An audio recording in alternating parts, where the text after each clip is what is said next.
So this is the Penthouse location in the Sprinter under the rear seat, and I've had to rethink the packaging of the Penthouse contents. Now originally I was going to use just the Penthouse. It was very long, flat, and didn't really fit with the seat that I've got. It spanned right across these structural members all the way over, and it was just really just an awkward shape. So now I'm mucking around with positioning of the inside, and what you can see here on the wall, this cardboard represents the height of my envelope, the width of the envelope, 630 mils, and the depth of the envelope, which is 500 mil. So what I've got is I've got my motor drive traction motor plugs here. These two white ones, they would represent poking through the bulkhead. And the black over here is the AC, air conditioning. And then these fuses are just sitting here, so that don't disregard those. They obviously have to be repositioned, but they're on soft wiring, so it's easy to position those. I've got the contactors. I've got the negative contactor and the positive contactor. I've just mucked around and put a bit of red tape between the various terminals just to see where how they'd line up. It didn't really work very well, but you get the idea. These blocks of wood here are where I would position the PCS. So the PCS would basically come right over here and sit down on there. But the cool thing about this, which is the biggest difficulty I was having before, is that if I position it like through that rear bulkhead, access for all my plugs will be really, really nice. So here I'll have a down-facing front motor plug, a downward-facing rear motor plug, and this one, well, I'll just rotate it around. I think that's the right way. Would be a downward-facing HVAC plug. Before, I actually had to have the wires coming up into this cavity underneath the old Penthouse and try and clip them in, which meant you had to disassemble the whole car if you wanted to unplug what should be a readily accessible plug.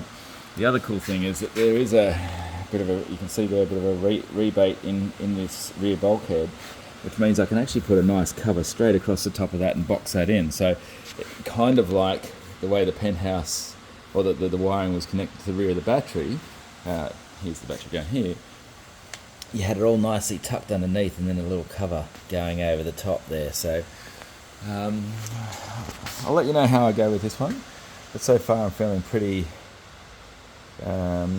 positive. I hit a few roadblocks on the other method, which I just started exploring some alternatives, and it makes up for serviceability as well. So like I've already had to take this battery pack out and Penthouse out once, and to be honest, it wasn't much fun.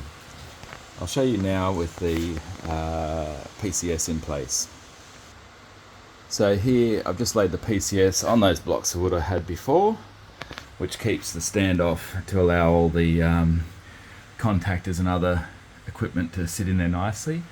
You see I've just moved the, this is just a shroud for components we wouldn't use. I haven't cut anything yet, this is just test fit. But you've got the, I don't know, whatever that is, control box on top, you've got the PCS sitting there. It's all within the envelope, nicely and easily within the envelope of that cardboard. These components here stick out a bit, but the seat's quite wide. It's just, there's a couple of legs that would come down here and one at the back, and that's sort of why I cut that box the way I have, mainly for those internal components to sit in there. So I think this has got some legs. It is the thing I'm kind of stuck on at the moment, but it would make it really manageable. So I think what I'll try now is maybe sort of make a little bit more of a permanent mock-up.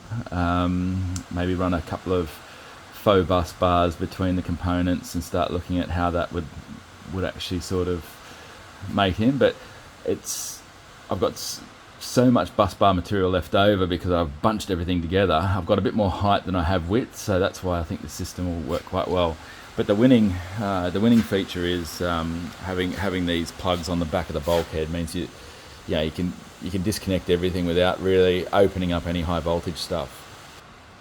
Here's an example of one of these heavy motor plugs, and that would just basically sit straight on there and disappear under the car where it really needs to go. One goes forward, one goes back, and then obviously the high voltage AC goes forward. The main reason for this redesign is that upon some basic electrical calculations of current draw, because I have a remote penthouse, I'm using the welding cable, the double insulated welding cable, to take power from the battery up to the penthouse, then distribute from the penthouse out to the motor. The motors, front and rear motors. I'm using 2 motors. It's off a dual motor Model 3, not the performance, just the normal long range. But that's like 370 odd kilowatts of power. So there's a possibility that you would actually draw through that full power, which means you need to have capacity for your cabling to go from the battery to the penthouse. And if I'm able to retain some level of supercharging, or any type of supercharging even through third party, you need to be able to get 250 kilowatts down the charge port and into the penthouse, and then from the penthouse into the battery. So once you start talking those volumes of energy, the 50 mil square section welding cable isn't actually enough. So I'm doubling them up, and that's where I ran into my problem, because I couldn't fit double welding cable onto the terminals inside the penthouse. It was just clashing with, it was riding up underneath the PCS, and it would start chafing on that on the sharp metal. There just wasn't enough space. So I needed to get a bit of height and a bit of access for these cables to come in. So I'm now running dual 50 mil cables from each terminal of the battery to each terminal of the contactors. I've got dual cables. I will have dual cables running from the charge port into the PCS as well. So that way it can handle the large potential power draw and not overheat the cables. So that's lessons learned. Well, in theory, we'll see what happens. Thanks for watching.